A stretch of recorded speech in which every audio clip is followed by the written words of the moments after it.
Acho que, evidentemente, é bom ganhar, ainda mais ganhar da maneira como o Flamengo ganhou, né? De maneira contundente, contra um adversário pesado. Então, isso, evidentemente, ajuda do ponto de vista da confiança, do ambiente, etc. e tal.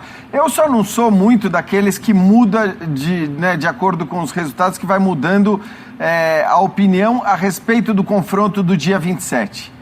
Porque se a gente for ver o que aconteceu no último mês e meio, é uma loucura, né? Quando o Flamengo se classificou e o Palmeiras se classificou, quando ambos se classificaram para a final, parecia que o jogo já estava definido. Não, você tem um franco favorito, vai ser muito difícil o Palmeiras conseguir enfrentar o Flamengo. Eu já não pensava assim pelo histórico do Palmeiras, né? Nos jogos decisivos e tudo mais.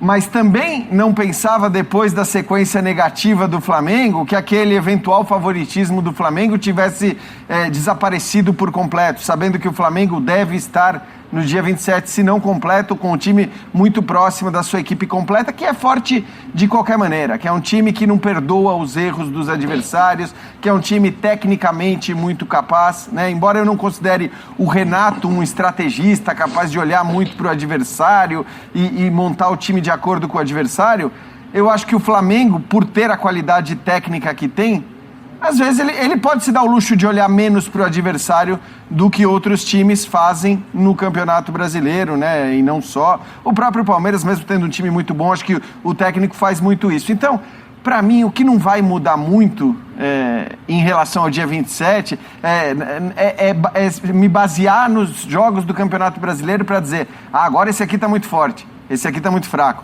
Agora esse é favorito, o outro deixou de ser. Porque senão a gente vai ficar mudando isso a cada rodada. Eu acho Bolsa de valores. E eu acho que assim, vai ser um jogo parelho. Eu acho que tecnicamente o Flamengo tem mais qualidade, tem mais jogadores com capacidade de decisão.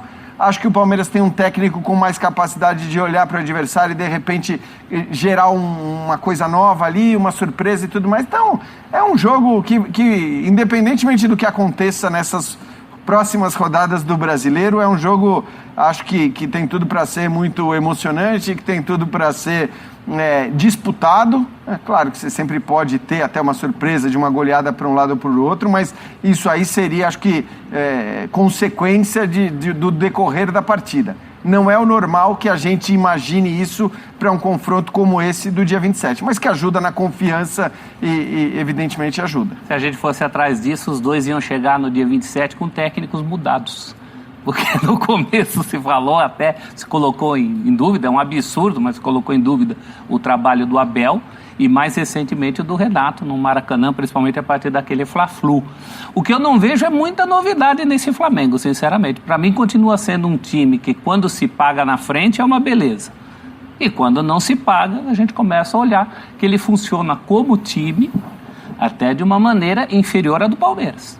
O Palmeiras como organismo é mais time, entendo o que eu vou dizer, né? Time, não que tem mais jogadores, acho que o Flamengo até tem melhores jogadores na frente, mas o Palmeiras organicamente é melhor. E o Palmeiras sim tem novidade. Tem os dois meias, tem o Dudu trabalhando com esses dois meias, tem o Rony muito melhor do que estava quando a gente começou essa discussão.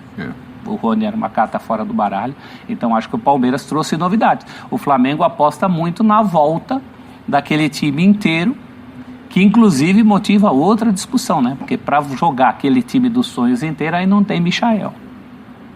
E aí é uma outra história, né? Vamos falar do Michael também daqui a pouco. Ô Peieto. Oi, Bertonzi. Às vezes a gente não quer ser o chato que acha o defeito num dia como o de ontem, né? 4-0, tudo perfeito, mas a gente até discutiu ontem, quer dizer... o São Paulo teve alguns contra-ataques, o São Paulo poderia ter feito gol ou gols, mesmo em inferioridade numérica. Então não foi uma partida impecável do Flamengo do ponto de vista defensivo.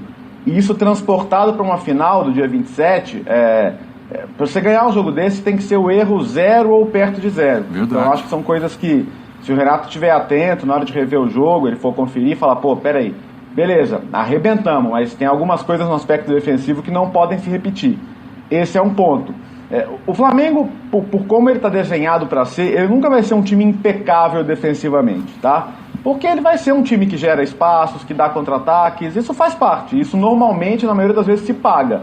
mas não pode ser, acho que, no nível de ontem, porque ontem o Flamengo tinha um jogador a mais. Claro que tem a situação mental, o jogo está controlado, o jogo está, entre aspas, ganho, isso tudo tem que ser considerado, mas acho que tem coisas para observar ali.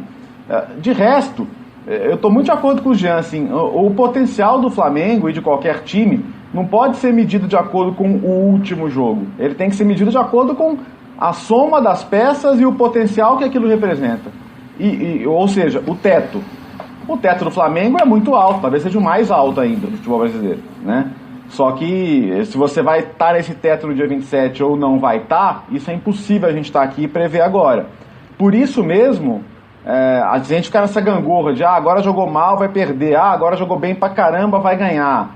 Não adianta, porque aí o Palmeiras passou por isso também, né? O Palmeiras é o time que, nossa, o Abel tá na final por sorte, vai ganhar, tem um título de Libertadores, um Copa do Brasil, outra final de Libertadores por mera sorte, e depois nossa, o Palmeiras emendou uma sequência aí, agora ninguém segura.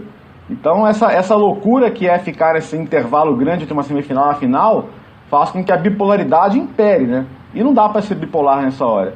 Eu acho que tem que entender que o ponto forte do Flamengo é muito forte, e acho que tem uma questão defensiva, mesmo em situações como a de ontem, que é preciso entender. Porque acho que verificar o defeito na vitória te ajuda muito na hora que chegar a hora da decisão, né? Birner. Eu penso muito parecido. Eu não consigo olhar o jogo de ontem como um jogo que sirva como garantia, essa palavra é essencial, de recuperação do Flamengo. Eu acho que o Flamengo aproveitou erros do adversário, e isso é um grande mérito do Flamengo. Estou diminuindo o resultado, eu acho que ontem, por exemplo, o Michael e Bruno Henrique fizeram partidas para a gente ficar aplaudindo bastante. Gabigol jogou muito bem, outros atletas atuaram em nível muito elogiável, mas coletivamente eu vou muito na linha do que o Léo disse.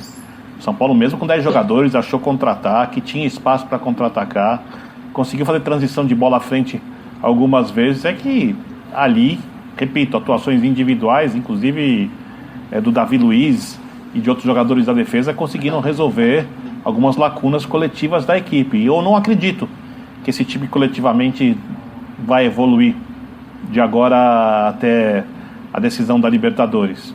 Eu acho que a grande sacada para esse coletivo funcionar é ter o Arrascaeta inteiro, porque o Arrascaeta serve como se fosse um eixo no qual outros jogadores giram em torno, e aí ele tem um entendimento muito bom com o Bruno Henrique, com o Gabigol, as triangulações pelo meio acontecem, sobram mais espaços pelos lados, o Bruno Henrique passa a jogar numa função onde ele rende um pouco mais, que é um pouquinho mais para atrás, no ataque, mas não quase como um segundo centroavante, mas sim revezando essa função com o Gabigol e vindo muitas vezes pelo lado, no entendimento excelente com o Arrascaeta.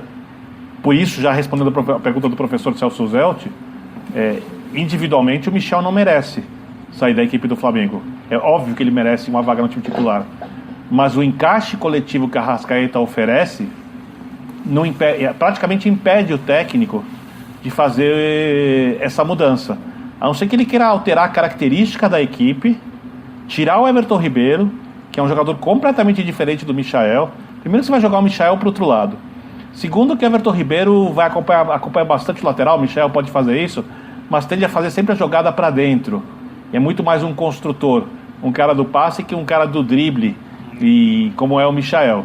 Então a não ser que o Renato veja nisso alguma chance de ter o seu atleta que está numa fase excelente sem ter um impacto tão grande no coletivo, eu entendo perfeitamente se o Michael sair, entrar o Arrascaeta, caso o Arrascaeta esteja em forma. Se o Arrascaeta não voltar, aí eu acho que o Flamengo, ou não voltar bem, não voltar em forma, aí eu acho que o Flamengo vai ter problemas coletivos contra o Palmeiras. O que pode ser pago, como os colegas disseram, por causa da habilidade, da individualidade dos seus jogadores. O Palmeiras, coletivamente, é uma equipe mais bem preparada para jogar nos 5 sistemas diferentes do que o Flamengo consegue. Só que individualmente não são equipes comparáveis. Então, por isso... Não são equipes comparáveis. A diferença de qualidade, de trato de bola e de jogadores que resolvem jogos, ela é considerável. E uma final de Libertadores sempre tem um aspecto diferente, que é o emocional, que é o peso do jogo, que é a expectativa, a ansiedade, como cada atleta lida, como cada circunstância do jogo vai tirando dos jogadores mais ou menos da parte cerebral, de como lidar com o coração no jogo, e isso a gente não tem como prever, Jean. Não, então, eu acho